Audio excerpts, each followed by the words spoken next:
Hello and welcome back to part 12 and the final video of this Antichrist series. In my last video we saw that Islam is a deceptive religion that not only allows but encourages lying and deception. Sadly, Muslims will do basically anything to spread Islam throughout the world. In this video we will take a close look at the bloody history of Islam in Muhammad's day and also in modern times. As most people know, Islam has always used beheadings as one of their favorite forms of punishment for those who deny Islam. In Revelation chapter 20, the Apostle John sees a particular company of people. John gives us a very brief synopsis of what he sees. He specifically describes the future end-time martyrs here in Revelation 20, verse 4. I saw thrones on which were seated those who had been given authority to judge, and I saw the souls of those who had been beheaded because of their testimony for Jesus and because of the word of God. They had not worshipped the beast or his image and had not received his mark on their foreheads or their hands. They came to life and reigned with Christ for 1,000 years. These verses are obviously speaking about what will happen to born-again Christians or God's elect during the Antichrist's last 3.5 years of his reign during the Great Tribulation period. It's interesting that the punishment for giving testimony for Jesus according to the Bible during the Antichrist rule will be by beheading. It is a strange picture to try to imagine. Is the Bible implying that a worldwide resurrection of guillotines will occur in every town square? What exactly will occur that will result in a worldwide standard of beheading as a means of executing Christians? Other passages very similar to this one also speak of a future persecution and a global trend of executing Christians for their faith in Jesus. One example of that is Matthew chapter 24, verse 9. Where it states, "Then you will be handed over to be persecuted and to be put to death, and you will be hated by all nations because of me." Here Jesus warns his disciples that they will be hated and ultimately put to death as a result of their identification with him. But then there is a prophetic expansion on this prediction. Jesus says that you will be hated by all the nations because of me. Here Jesus specifically predicted a global element to this future persecution against Christians. This next verse gives us even further insight in John chapter 16, 1 through 4, where he says, "All this I have told you so that you will not go astray. They will put you out of the synagogue. In fact, the time is coming when anyone who kills you will think he is offering a service to God. They will do such things because they have not known the Father or me. I have told you this so that when the time comes, you will remember that I warned you." Notice that those who murder Christians do not know the Father, Yahweh, or his Son, Jesus Christ. Obviously, the spirit of the Antichrist does not acknowledge God's existence. And of course, Islam, being an Antichrist religion, also denies the God of the Bible and his Son. In this passage from the Gospel of John, Jesus is initially speaking to the disciples outside of a strictly end-time context. He first warns the disciples that in the days ahead they would see his followers put out of the synagogues. This prophecy came to its fullest expression after what became known as the Bar Kokhba rebellion in 132 to 136 AD. The Bar Kokhba revolt, known by Romans as the Jewish Expedition, was a rebellion by the Jews of the Roman province of Judea, led by Simon Bar Kokhba, there's a picture of him here, against the Roman Empire, fought between 132 to 136 AD. It was the last of 3 major Jewish-Roman wars, so it is also known as the Third Jewish-Roman War or the Third Jewish Revolt. Some historians also refer to it as the Second Revolt of Judea, not counting the Kitos War of 115 to 117 AD, which had only marginally been fought in Judea.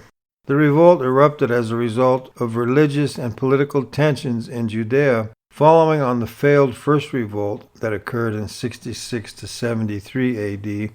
These tensions were related to the establishment of a large Roman military presence in Judea, changes in administrative life and the economy, together with the outbreak of the suppression of Jewish revolts from Mesopotamia to Libya and Cyrenaica.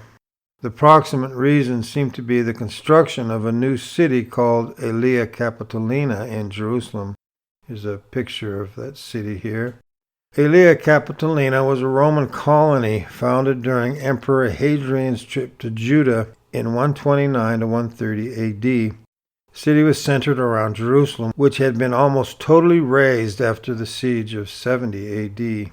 The foundation of Aelia Capitolina and the construction of a temple to Jupiter at the site of the former temple was the main cause for the outbreak of the Bar Kokhba revolt in the year 132. Emperor Hadrian became determined to erase Judaism from the province. Circumcision was forbidden, and Jews were expelled from the city. Hadrian renamed Judea province to Syria Palestina, dispensing with the name of Judea. Jerusalem was renamed Aelia Capitolina and rebuilt in the style of its original Hippodamian plan, although adopted to Roman use. All Jews were prohibited from entering the city on pain of death, except for one day each year. In 132, the revolt led by Bar Kokhba quickly spread from central Judea across the province, cutting off the Roman garrison in Aelia Capitolina in Jerusalem. Quintus Titius Rufus, the provincial governor at the time of the erupting uprising, was attributed with the failure to subdue its early phase. Rufus is last recorded in 132, the first year of the rebellion. Whether he died or was replaced is uncertain. Despite arrival of significant Roman reinforcements from Syria, Egypt, and Arabia, initial rebel victories over the Romans established an independent state over most parts of the Judea province for over 3 years, as Simon Bar Kokhba took the title of Nasi, which means head of state. As well as leading the revolt, he was regarded by many Jews as the Messiah, who would restore their national independence. This setback, however, caused Emperor Hadrian to assemble a large-scale Roman force from across the empire, which invaded Judea in 134 AD under the command of General Sextus Julius Severus. The Roman army was made up of 6 full legions with auxiliaries and elements from up to 6 additional legions, which finally managed to crush the revolt. The Bar Kokhba revolt resulted in the extensive depopulation of Judean communities, more so than during the First Jewish-Roman War in 70 AD, according to Cassius Dio. Lucius Cassius Dio lived from 155 to 235 AD. He was a Roman statesman and historian of Greek and Roman origin. He published 80 volumes of the history on ancient Rome. Many of his 80 books have survived intact or as fragments, providing modern scholars with a detailed perspective on Roman history. Cassius said that 580,000 Jews perished in the war, and many more died of hunger and disease. 50 fortresses and 985 villages were destroyed. In addition, many Judean war captives were sold into slavery. During the Bar Kokhba rebellion, the final separation of church and synagogue took place. Bar Kokhba was a false Jewish Messiah, supported and endorsed by the highest level of the rabbinic authority at the time, the renowned Rabbi Akiva. It's a picture of the Rabbi Akiva here. Akiva's support authenticated Bar Kokhba as the Messiah in the eyes of many Jewish people. When Bar Kokhba led the Jews in a rebellion against Rome, any Jew who did not participate was viewed as a traitor to the Jewish nation. The Jews who followed Jesus, however, who before this time still regularly participated in the synagogue services, could not support a rebellion led by someone whom they knew to be a false Messiah. As a result, the Jewish followers of Jesus were expelled from the synagogues en masse, and Jesus' prophecy was fulfilled in the 2nd century. But in the second part of this verse in John chapter 16, verses 1 through 4, Jesus is speaking of the end times. In fact, he goes on to say, "The days will come when your persecutors will do far more than merely expel you from a synagogue. They will kill you. But the most bewildering and intriguing aspect of this verse is the next portion of Jesus' statement. He says that those who kill you will think that in doing so, they are offering a service to God. This portion of the verse is key. How could someone in today's world think that God demands the killing of other humans simply because they believe differently? It's such a completely foreign concept to most modern Western minds. What did Jesus say that our attitude should be towards our enemies? Well, in Matthew chapter 5, verses 43 to 45, under the heading Love Your Enemies, Jesus said, "You have heard that it was said, 'Love your neighbor and hate your enemy.' But I say to you, love your enemies and pray for those who persecute you, so that you can be sons of your Father who is in heaven. For he makes his sun to rise on the evil and the good, and sends rain on the righteous and the unrighteous." We have seen in the world not only Islam killing their enemies, but also in Christendom. We have seen how Catholics and Protestants have shed each other's blood fighting each other.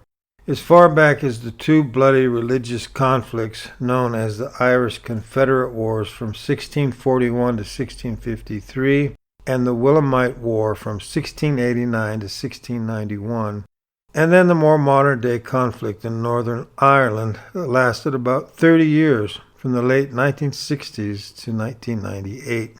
So war among so-called godly people is not a foreign concept to history. Both Islam and Christianity, Catholic and Protestant, have been guilty of this very thing, murdering those perceived as heretics from the so-called only true religion. Jihad, the Crusades, the Inquisitions all fit the bill of murder for and in the name of God. One thing is for sure, an absolutely necessary ingredient in any such bloody exchange would have to be a firm conviction that God is on one side and that he commands such executions. Again, this is the problem that has come about because of organized religion that men have created. Jesus is not behind organized religion that we see today.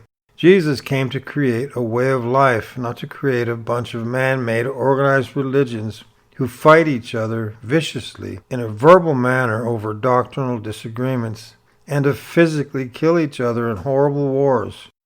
Christians should never be involved in any kind of warfare or killing for any reason. If Christians loved their enemies and prayed for those who persecuted them, then these wars of the past would never have occurred. It's very hard to imagine any belief system or philosophy on the earth that could carry out such a thing on a global scale other than a well-established world religion. While totalitarian regimes are certainly capable of such a thing, this verse in John chapter 16, verses 1 through 4 specifically says that the ones who carry out these executions will believe themselves to be serving God in doing so. No, the system that carries this out will be a religious system that views itself as the earthly steward of some form of global divine government. It must view itself as God's only organization or community on the earth. Only such a scenario can account for the actions that we read about in these verses. When we compare these three verses, we get a very specific picture of what end-time persecution and martyrdom will look like. First, it will be global.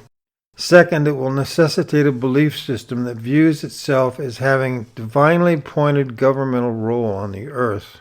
Third, it will involve the specific method of beheading as its primary method of execution. So we have a global religion that will view itself as a divinely appointed system on the earth, authorized by God to behead those who refuse to join. As we are about to see, in terms of religious systems that exist on the earth today, only the religion of Islam fulfills these requirements. Beheading in Islam is not a new phenomenon by any means. Due to the utter disgust of many throughout the West with this practice, many moderate Muslims and Muslim apologists have repeatedly made the claim that beheading is not an officially sanctioned Islamic practice. They claim it defies the basic tenets of Islam. These claims are made to create a better image of Islam in the Western eye. Unfortunately, these claims are made either out of an ignorance of Islam's history or with an active intent to deceive people about the nature of Islam. Indeed, as we are about to see, beheading is the very heritage of Islam. Beheading is not only commanded as a specific method of killing one's enemies in the Quran, but was a favored method of killing by Muhammad and many of his followers. When Muhammad began his career of violence and aggression, his band of Muslim warriors was still very small. Caravans traveling back and forth from Mecca and Damascus became Muhammad's favorite soft targets. Because the inhabitants of Mecca depended on these caravans for their lives, they were more than a bit disturbed after several attacks by Muhammad and his gang of marauders. Finally, men from the tribe of Quraysh came from Mecca to attack Muhammad and his men. This famous battle is called the Battle of Badr, picture of that battle here, saw Muhammad and his fledgling army gain a surprise victory over the Quraysh. Among the people slain was Abu Hakam. Abu Hakam was severely wounded but still alive when Abdullah, the servant of Muhammad, ran up, put his foot on Abu's neck, got a hold of his beard, and started insulting the fatally wounded man, whom his own people had named the Father of Wisdom. Abdullah cut off Abu Hakam's head and carried it to his master. "The head of the enemy of Allah," exclaimed Muhammad joyously. "Allah, there is no God but He. Yea, there is no other," responded Abdullah, as he cast the severed head at the Prophet's feet. "It is more acceptable to me," cried Muhammad, hardly able to contain his joy, "than the choicest camel in all Arabia." Sadly, the bloodlust of Muhammad and his followers only increased. In the year 627 AD, Muhammad himself oversaw what can only be called a mass slaughter. Muhammad and his army laid a siege around the Jewish village of Quraysh. After 25 days, the village surrendered, hoping that Muhammad would be merciful to them. Instead, Muhammad had his soldiers dig several trenches and forced between 600 to 900 men to march into them. At the hands of Muhammad's soldiers, they were all beheaded. Here's an artist's depiction of that slaughter there. The trenches became mass graves. From Ibn Ishaq's book Sirat Rasul, Islam's earliest and most well-received biography of Muhammad, we read the gruesome account. It says, "Then they, the Jews of Qurayza, surrendered, and the apostle confined them in Medina. Then the apostle went out to the market of Medina, which is still its market today, and dug trenches in it. Then he sent for them and struck off their heads in those trenches as they were brought out to him in batches. They were 600 or 700 in all, though some put the figures as high as 800 or 900. This went on until the apostle made an end to them." Apparently, this great slaughter awakened something in Muhammad. Beheading those 600 to 900 men from Qurayza was not enough. Soon after this incident, Muhammad beheaded 400 more Jews.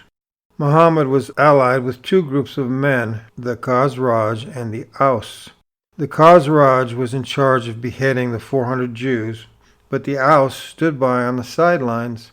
When Muhammad looked and saw the faces of the Khazraj showed their pleasure in the beheading, and the Aus stood on the sidelines, he ordered that the Aus carry out the last 12 beheadings.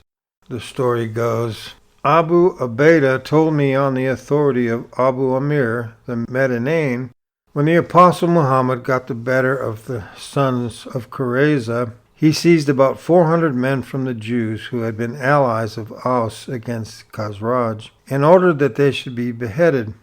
Accordingly, Khazraj began to cut off their heads with great satisfaction. The apostle saw that the faces of the Khazraj showed their pleasure, but there was no such indication on the part of Aus.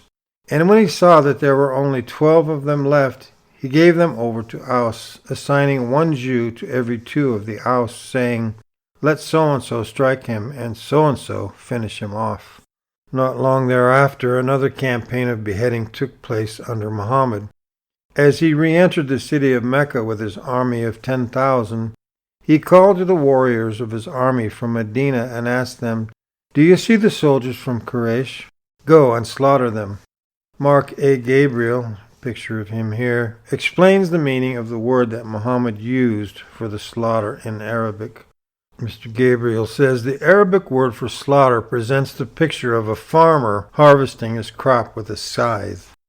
In other words, Muhammad was telling them, cut their heads from their bodies as you would cut fruit from the branch of a tree. So this is where it all began with Muhammad, but that's certainly not where it ended. Remember that whatever Muhammad says or does is considered just as authoritative and as inspired as the very Quran itself. The actions of Muhammad dictate the model for living that Allah has ordained as His will for all Muslims. That's mentioned in the Quran in Surah chapter 3, verse 31. It says, if you love Allah, then follow me, Muhammad. And then in Surah chapter 33, verse 21, it says, you have indeed in the apostle of Allah a beautiful pattern of conduct for anyone whose hope is in Allah and the final day. By slaying the men of these Jewish villages this way, Muhammad set the example of what Allah has ordained and commanded for all faithful Muslims to follow. Abu Bakr, Muhammad's best friend and successor, became the first rightly guided caliph of Islam after Muhammad's death. Abu Bakr's general was Khalid bin al-Walid al-Makhzumi, who also fought under the leadership of Muhammad. Under Muhammad, Khalid fought so effectively that he earned the title of the Sword of Allah. Upon Abu Bakr's orders in 633 to 634 AD, Khalid extended an invitation to the people of Arabia to accept Islam. This invitation, however, was actually an overt threat of war and death to those who refused to convert and submit to the rule of Islam. The actual invitation read as follows. In the name of Allah, the Compassionate, the Merciful, from Khalid bin al-Walid to the governors of Persia, embrace Islam so that you may be safe. If not, make a covenant with me and pay the jizya tax. Otherwise, I have brought you a people who love death just as you love drinking wine. After this invitation to Islam, many refused to convert. Among those who refused were a group of Persians and Christians from Ulays on the Euphrates River.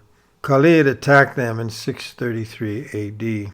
The battle was fierce, so Khalid made a vow to Allah during the battle that if he could defeat them, that he would make the canal that surrounded their village literally run with their blood.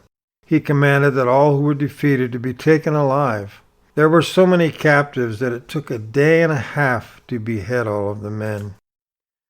The blood coagulated, and Khalid's troops were forced to release water into the canal to make it run red with the blood of the slain, lest Khalid's vow remain unfulfilled. Abu Ja'far at-Tabari, an early Islamic historian and theologian, recorded this event. The historian at-Tabari lived from 839 to 923 AD. He was an influential scholar, historian, and commentator on the Quran from Tabaristan, a modern-day province of Iran, who composed all his works in Arabic. His most influential and best-known works are his Quranic commentary known in Arabic as Tafsir al-Tabari. There's a picture of that book set here. And his historical chronicle History of the Prophets and Kings. At-Tabari goes on to describe this bloody battle, where it says, Khalid said, O Allah, if you deliver your shoulders to us, I will obligate myself to you, not to leave any one of them whom we can overcome until I make their canal run with their blood. Then Allah defeated them for the Muslims and gave their shoulders to them. Khalid then commanded to his herald to proclaim to his men, Capture, capture, do not kill any except he who continues to resist. As a result, the cavalry brought prisoners in droves, driving them along. Khalid had detailed certain men to cut off their heads in the canal. He did that to them for a day and a night. They pursued them the next day and the day after until they reached the Nahrain and the like of that distance in every direction from Ulays. And Khalid cut off their heads. Some of Khalid's men proclaimed to him, Even if you were to kill all the population of the earth, their blood would still not run. Therefore send water over it so that you may fulfill your oath. Khalid had blocked the water from the canal. Now Khalid brought the water back so that it flowed with spilled blood. Owing to this, it has been called Blood Canal to this very day. Amir Taheri, an Iranian-born journalist, there's a picture of him here, outlines several other incidents throughout Islam's history of the practice of beheading. In 680 AD, the Prophet's favorite grandson, Hussein bin Ali, had his head chopped off in Karbala, located in central Iraq, by the soldiers of the Caliph Yazid. The severed head was put on a silver platter and sent to Damascus, Yazid's capital, before being sent further to Cairo for inspection by the governor of Egypt. The Caliph's soldiers also cut off the heads of all of Hussein's 71 male companions, including one-year-old baby boy Ali Asghar. Thus the pattern had been established, and now the principle that Muhammad had modeled now came back and touched his own family. Eventually, stories of beheadings came to fill Islam's history. Andrew Bostom, picture of him here, editor of The Legacy of Jihad, points out that in the late 15th century, Babur, the founder of the Mughal Empire, who is revered as a paragon of Muslim tolerance by modern revisionist historians, recorded the following in his autobiographical book, Baburnama, picture that book here, about infidel prisoners of a jihad campaign. Those who were brought in alive, having surrendered, were ordered beheaded, after which a tower of skulls was erected in the camp. Skipping forward to a slightly more modern era, journalist Amir Taheri again picks up the gruesome tale. In 1842, the Afghani Muslims overtook the British garrison in Kabul and beheaded over 2,000 men, women, and children. The heads were placed on sticks around the city as decorations. The practice continued during the 1980s in Afghanistan, where Afghani warriors beheaded an estimated 3,000 Soviet troops. The practice of beheading was also common during the Iranian Revolution. A story from Paris in 1992, the mullahs sent a specialist to cut off the head of Shapur Bakhtiar. A picture of him here. He was the Shah's last prime minister in a suburb of Paris. When the news broke, Hashemi Rafsanjani, the then president of the Islamic Republic, publicly thanked Allah for having allowed the severing of the head of the snake. Here's a brutal story that comes from Algeria. In 1997, Algeria was at the peak of a brutal civil conflict that had begun after the military's cancellation of 1992 elections set to be won by the Islamic Salvation Front, or the FIS as they are known. Muslims who opposed the government for canceling the elections fought back. The armed Islamic group known as the GIA had a strong local presence between 1994 and 1996. They walked the streets of Bentala openly and killed people associated with the government. At the village of Bentala, which lays about 9 miles south of Algiers, on the night of September 22nd through 23rd of 1997, more than 200 villagers, according to Amnesty International, were killed by armed Islamic guerrillas. The number of deaths reported ranged from 85 people, the initial official estimate, to 400 people from The Economist, to 417 people from independent sources. Here's the story of the massacre. On September 22nd at 11:30 p.m., explosions rocked the neighborhood on the southwest side of Bentala, and Islamic attackers began pouring in from the orange groves to the neighborhood's southeast. They began methodically going from house to house and slaughtering every man, woman, and child they found within. Screams and alarms filled the air as a helicopter circled overhead. The attackers were armed with machine guns, hunting rifles, and machetes. Some, according to eyewitnesses, were dressed in dark combat gear, some in the Islamist trademark kachabia with baklavas and beards. They recognized some of the locals, calling them by name. They proceeded bashing babies into walls, cutting off limbs, cutting throats, raping, and then killing women. Journalist Taheri even makes reference to one Islamic Algerian specialist, nicknamed Momo Lenain, who was recruited by the Islamic group GIA specifically for the purpose of chopping off heads. That night, this man Momo cut off a record 86 heads, including the heads of more than a dozen children. In recognition of his exemplary act of piety, the GIA sent him to Mecca for pilgrimage. This man Momo is still at large somewhere in Algeria. This kind of evil supposedly comes from people who love their God, Allah.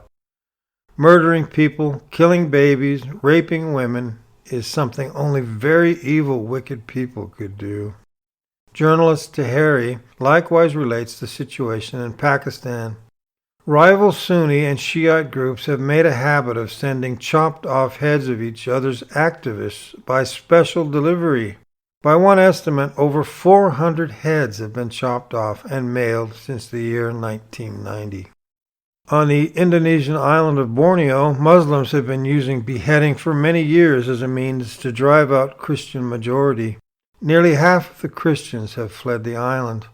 A recent article from Jakarta Globe from September 2021 says, Indonesian security forces have neutralized the leader of a local affiliate of the Islamic State of Iraq and Syria, or ISIS, known for beheading and mutilating Christians. The Jakarta Globe reported Monday.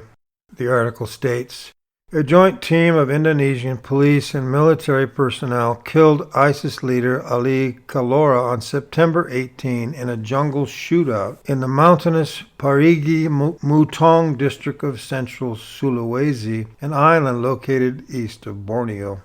Parigi Mutong neighbors Poso district, which is considered a jihadist hotbed by Jakarta. Article goes on. Ali Kalora was the most wanted terrorist and leader of MIT. Central Sulawesi's regional military chief, Brigadier General Farid Makruf, told reporters on Sunday.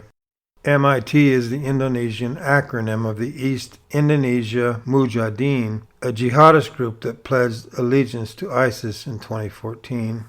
Indonesia is the world's most populous Muslim-majority country. Roughly 87% of Indonesia's population of 277 million people practice Islam. MIT has claimed responsibility for the murders of several police officers and minority Christians on central Sulawesi over the past decade. Indonesia's national police had until recently fought a losing battle against MIT among the island's remote jungles, losing 8 of its members to the militant group in the past 10 years. Kalora ordered and personally led MIT to attack a Christian family in the central Sulawesi district of Sigi on November 27, 2020. The Jakarta Globe described the ambush as a series of gruesome murders. One of the 4 victims was beheaded and the others were mutilated, the newspaper recalled. The barbaric attack prompted the Indonesian National Police to form a special unit called Madago Raya Task Force in January to hunt down Ali and his men. So that's some of the viciousness that goes on in Borneo. And beyond all these very incriminating examples, there are the government-sanctioned beheadings that take place weekly in Saudi Arabia after Friday prayers just outside the mosques. In an article from Al Jazeera dated August 3, 2021, says Saudi Arabia has ramped up executions in the first half of 2021 following a drop during its G20 presidency in 2020, according to United Kingdom-based rights group Amnesty International. The rights group said on Tuesday that the kingdom executed at least 40 people between January and July of 2021, more than during the whole of last year. Although Saudi Arabia executed a record 185 people in 2019, the state-backed Human Rights Commission said in January that the kingdom had reduced the number of executions by 85% in 2020 compared with the previous year, putting the number for 2020 at only 27 executions. Amnesty said executions had resumed immediately after Saudi Arabia handed over the presidency of the group of 20 rich nations to Italy, with 9 people executed in December 2020 alone. The brief respite in repression coinciding with Saudi Arabia's hosting of the G20 summit last November indicates that any illusion of reform was simply a PR drive, said Lynn Malouf, Deputy Director for the Middle East and North Africa at Amnesty International. According to the rights group, executions took place following convictions in grossly unfair trials, marred by claims of torture during pretrial detention, leading to forced confessions, which the prosecution systematically failed to investigate. A condemned convict is brought into the courtyard, hands tied, and forced to bow before an executioner, who swings a huge sword amid cries from onlookers of Allah Akbar, Arabic for God is great. Allah Akbar was also the phrase screamed by the murderers of Nicholas Berg, the Jewish-American contractor. I spoke about Nicholas Berg in my last video. Also, Kim Sung-il, picture of him here. He was born September 3, 1970, and murdered on June 22, 2004. He was a South Korean translator and evangelical Christian whose dream of one day preaching the gospel to Muslims was both fulfilled and brought to an end in the very same moment. Muslims had initially set a June 21 deadline in a videotape showing Kim pleading for his life. However, on June 22nd, after initial reports that the militants had given their hostage more time, Al Jazeera television reported that they had received a videotape footage of Kim being decapitated by 5 men, like hostages Nick Berg and Eugene Armstrong in Iraq, Paul Johnson in Saudi Arabia, and Daniel Pearl in Pakistan. So while it is clear what the bloody history of Islam teaches, we also need to look at what the sacred books and scholars of Islam have to say about this subject. Whenever a Muslim extremist carries out a horrifying act in the name of Islam, most Muslims are very quick to state, that is not Islam. Islam is not to be judged by the behavior of a few, but needs to be studied to see what it really teaches. So the question comes up then, what does Islam really teach about the killing of non-Muslims? The first thing that should be pointed out is that according to Islamic law, Muslims are, for all practical purposes, allowed to kill non-Muslims. This is based on the law of Qisas. Qisas is essentially the law of reciprocity. It is the Islamic version of an eye for an eye. Qisas, for instance, states that if a Muslim murders another Muslim, then the Muslim will likewise be executed. Amazingly, though, this law does not apply to a Muslim who murders a non-Muslim. This teaching is found in a hadith from Sahih Bukhari. Sahih al-Bukhari is a collection of hadith compiled by Imam Muhammad al-Bukhari around the year 870 AD. His collection is recognized by the overwhelming majority of the Muslim world to be the most authentic collection of reports of the Sunnah of the Prophet Muhammad. It contains over 7,500 hadith in 97 books. One of these hadiths mentions the law that no Muslim should be killed in Qisas for the killing of a disbeliever. In some cases, of course, the murderer might receive other penalties such as prison or a fine. But sadly, reality bears out that in a culture that does not value the life of non-Muslims as much as that of Muslims, a blind eye is most often turned to the murder of non-Muslims. If you go to the website of the Voice of the Martyrs, and put this website up here, www.persecution.org, or go to the Barnabas Fund at www.barnabasfund.org, you can read hundreds of stories updated daily of Christians mistreated or murdered without any legal repercussions for the Muslim murderer. The following statement is a perfect example of the mentality that is often encountered when talking to many Muslims from the Middle East. This statement was made on an internet interfaith discussion group. Notice the attitude toward the killing of non-Muslims, called kafirs. One Muslim man said on that discussion group here, he said the kafirs, which means unbelievers, have been attacking Muslim countries, killing Muslim people from the beginning of time, when we have done nothing. Like the people of Israel attack the Muslims from Palestine because they do it for the land and because they hate Arabs and Muslims. We defend them for Allah. We try and spread Islam, the one and only true word of Allah. They rejected it. Therefore, we are allowed to kill them. It is not forbidden or illegal to kill a kafir.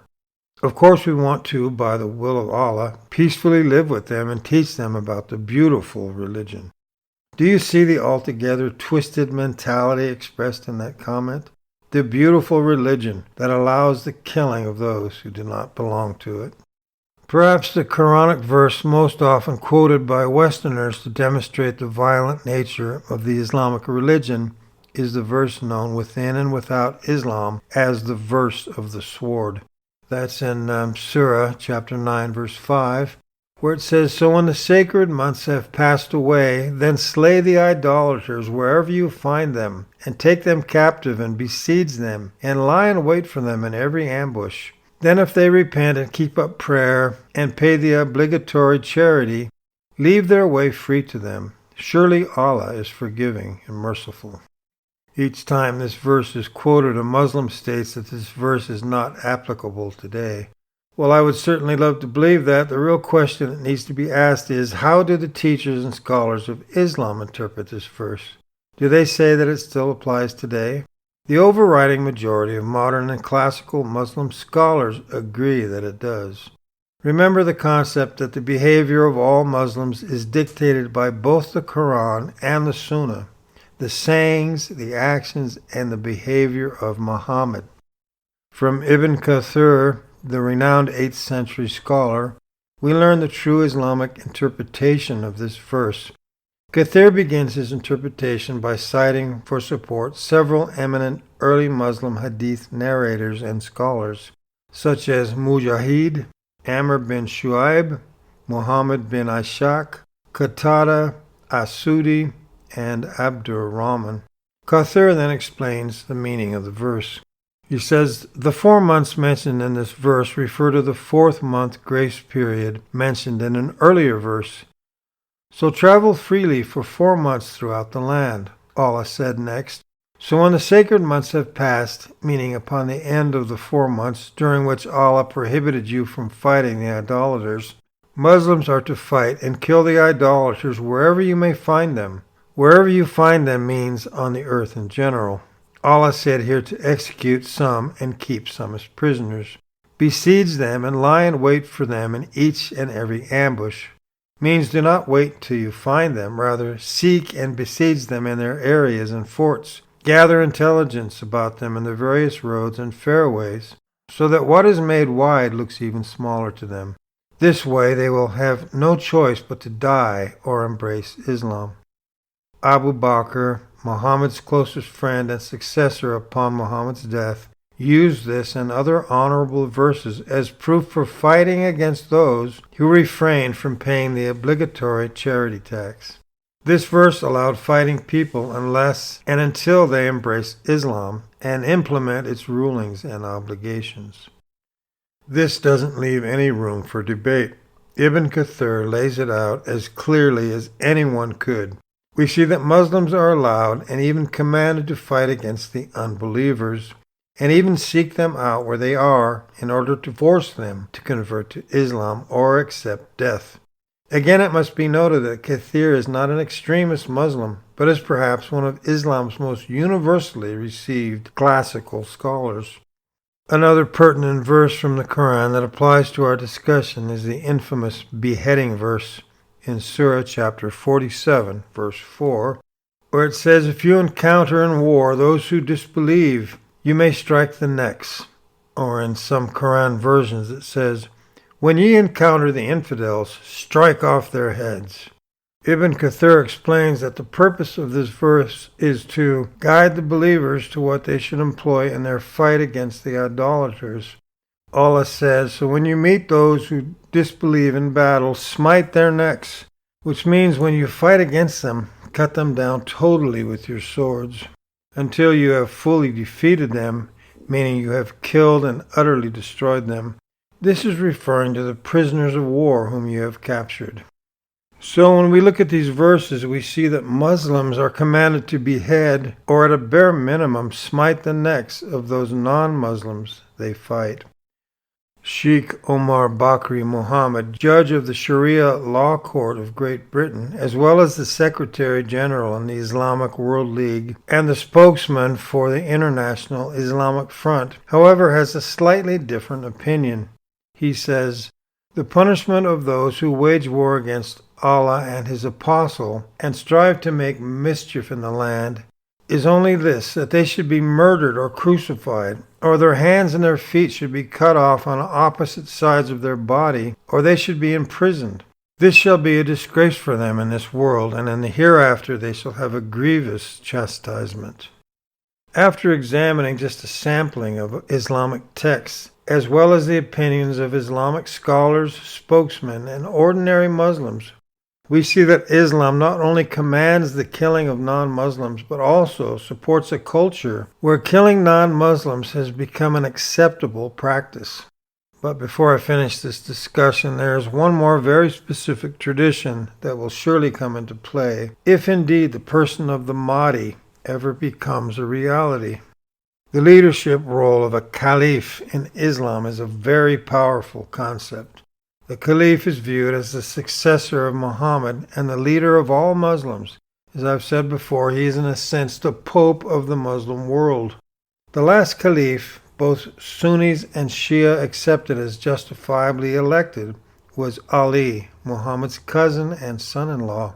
Ali died in the year 661 AD. Since then, many other caliphs have held office, but none that held the universal sway that the first four caliphs held.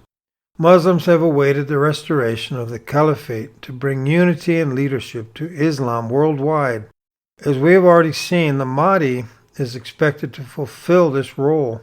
From a hadith in Islam, we read of the punishment for those who dispute the authority of the caliph, where it says, "Whoever wishes to be delivered from the fire and enter the garden should die with faith in Allah and the last day. He who swears allegiance to a caliph should give him the pledge of his hand and the sincerity of his heart." In other words, submit to him both outwardly and inwardly. He should obey him to the best of his capacity. If a man comes forward disputing his, the caliph's authority, they, the Muslims, should behead the latter. The Saudi Arabian government holds this opinion as well. On the official Saudi Arabian Islamic Affairs Department website, we find a similar description, where it says, "The noble prophet said, 'It is obligatory upon a Muslim to listen and obey to the authority of the caliph, whether he likes it or not. One who has taken an oath of allegiance to one leader and has committed his hand and heart to him should obey him as much as may be possible for him. If somebody else opposes and contests the authority of that leader, the said opponent should be beheaded." So according to Islamic law, anyone who disagrees with the authority of a seated caliph should be beheaded. Let's just do a quick review of the points I've made so far. First, we have seen that the end times, as described in the Bible, will be a time when Christians will face persecution and martyrdom for their faith. The specific manner of death that the Bible mentions for Christians is martyrdom by beheading. As we have most clearly demonstrated, it is quite undeniable that beheading is a tradition that stretches throughout Islamic history. Islam itself has thoroughly documented the fact that Muhammad and his immediate successors practiced beheading as the specific means to kill the enemies of Islam. This practice has continued in certain quarters of Islam to this very day.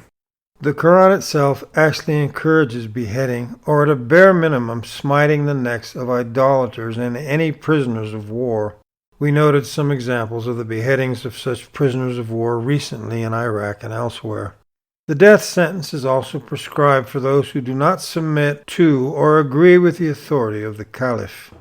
As such, it is actually very fair to assume that in the Islamic vision of the last days, if a caliph, specifically the Mahdi, comes forward and accepts the notion that all Christians, Jews, Israelis, and any who support them are considered enemies of Islam, then it would be universally lawful and indeed obligatory for all Muslims to make war and smite the necks of all Christians, Jews, or Westerners, as well as any who dispute the authority of the caliph.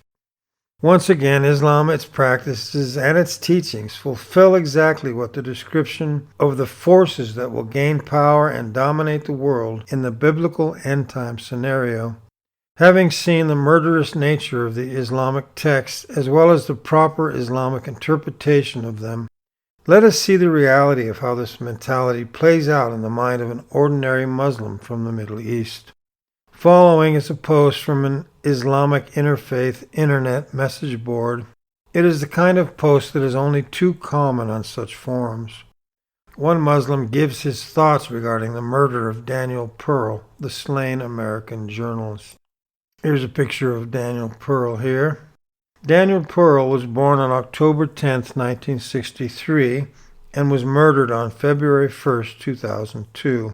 He was an American journalist who worked for the Wall Street Journal. He was kidnapped and later decapitated by terrorists in Pakistan. Pearl was born in Princeton and raised in Encino, Los Angeles, to a Jewish family of mixed European and West Asian origins. His father was of Polish-Jewish descent, and his mother was an Iraqi Jew from Baghdad. After attending Stanford University, Pearl embarked on a career of journalism. He was working as South Asian bureau chief of the Wall Street Journal, based in Mumbai, India. Infamously, he was kidnapped when he went to Pakistan as part of an investigation into the alleged links between British citizen Richard Reed, known as the Shoe Bomber, and Al-Qaeda. Pearl was killed by his captors. Anyway, this Muslim man on this interfaith website said about Pearl, he said, first, Pearl is a Jew, a munafiq, which means hypocrite, a spy, and a kafir, which means unbeliever. He goes on, do not be fooled by these people. Their hatred for Islam can be seen from their mouths, and what their heart conceals is much worse. I do not see where the sick part is in slaughtering. In Islam, we can't even torture the kafir. We just slit their throat. And it's proven when you pass a special area in the neck, they no longer feel pain. And remember, when we Muslims capture a Muslim hypocrite, we do the same thing to him. We slaughter him.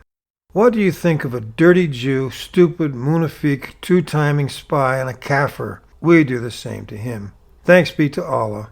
And remember, the Rasul Muhammad slaughtered a great number of Jews in one battle. The best of creation did this because the Jews backstabbed Prophet Muhammad. And if you think this is still sick, I hope by the will of Allah you are alive when the Mahdi is around, because you're going to see many Jew hypocrites' heads on the floor. End quote. So that's how one Muslim summed up Daniel Pearl's life there. Muslims in the West regularly refer to Islam as the religion of peace. Yet this so-called religion of peace is responsible for over 90% of all fighting presently occurring in the world. Think about that fact. Islam motivates the vast majority of the world, terrorism, violence, and war.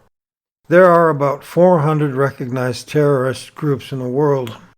Over 90% of these are radical Islamic terrorist groups. Over 90% of the current world fighting involves Islamist terror movements. The endless goal of moderate Muslim apologists is to make the claim that the radical terrorist groups are not behaving in an Islamic way. While no doubt some moderate Muslims have a strong disdain for the murderous behavior of many of the most violent groups, the terrorists are actually carrying out a very legitimate aspect of Islam as defined by Islamic texts, scholars, and representatives. They indeed behave in an Islamic way. They are behaving like Muhammad and his successors. Well, it is often said that the terrorists have hijacked Islam. Judging by what Islam really teaches, in reality, it is the so-called moderate Muslims who are misrepresenting the true teachings of Islam. When we look at the growth rates of Islam combined with the concept of jihad and the growing popularity of its most radical interpretation, even in the West, the concept of a future Islamo-fascist world dictator becomes a genuine possibility. Based on the trends and statistics alone, it's not a stretch to see the possibility of this becoming a reality. The Bible teaches that in the future a man will arise whose sole driving goal will be to achieve complete world domination through his political, military, religious empire. Islam has this very same goal inherent in its most core doctrines. And today, as we hear the call to jihad trumpeted even louder by radical Muslim leaders all over the world, Islam moves ever so much closer to achieving that goal. Okay, I'm going to end this video here. This will be the last video on this Islamic Antichrist series. I hope you have learned a lot about the teachings and the dangers of Islam. As Christians, we cannot speak with Muslims about the Bible if we're not informed about their beliefs. And many Muslims are converting to Christianity in spite of their growth. So it is my hope that this information in these series will help you to spread the good news of the kingdom to as many Muslims as possible. I'd like to thank Joel Richardson for his books, The Islamic Antichrist and the Mideast Beast, upon which my video series was based. Of course, I usually refer to many different Bible commentators and research from my videos, but Joel's books were a great resource for me in the making of this series. So I strongly recommend his books for your personal library. So that's it for now. Stay tuned for my next video, and thanks again very much for watching.